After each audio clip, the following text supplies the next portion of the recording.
Masih bersama saya Mercy Tirayo di Kompas Siang. Saudara, Polres Pelabuhan Tanjung Priok mengungkap kasus tindak pidana perdagangan orang di salah satu apartemen di Jakarta Utara.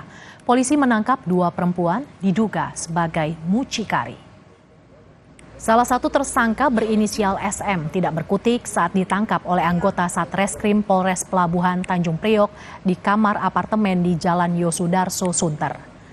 Selain SM, polisi juga menangkap tersangka lain berinisial TR. Modus keduanya adalah menjanjikan para korban pekerjaan sebagai pegawai swasta di Jakarta. Namun sampai di Jakarta, para korban justru dijadikan pekerja seks komersial. Jumlah korban mencapai 15 orang dan kemungkinan masih bertambah. Beberapa di antaranya merupakan anak di bawah umur.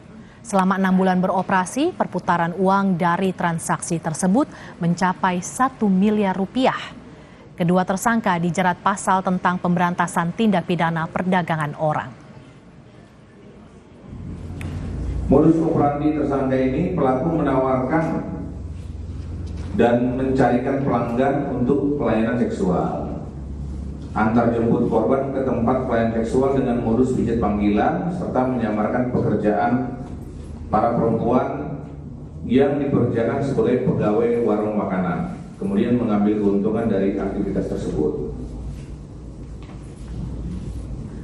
Yang bersangkutan juga dari keterangan korban itu melakukan rekrutmen dengan cara menawarkan kepada para korban untuk bekerja di Jakarta sebagai pegawai swasta. Akan tetapi ternyata para korban ini dipekerjakan sebagai wanita menghibur atau terapis.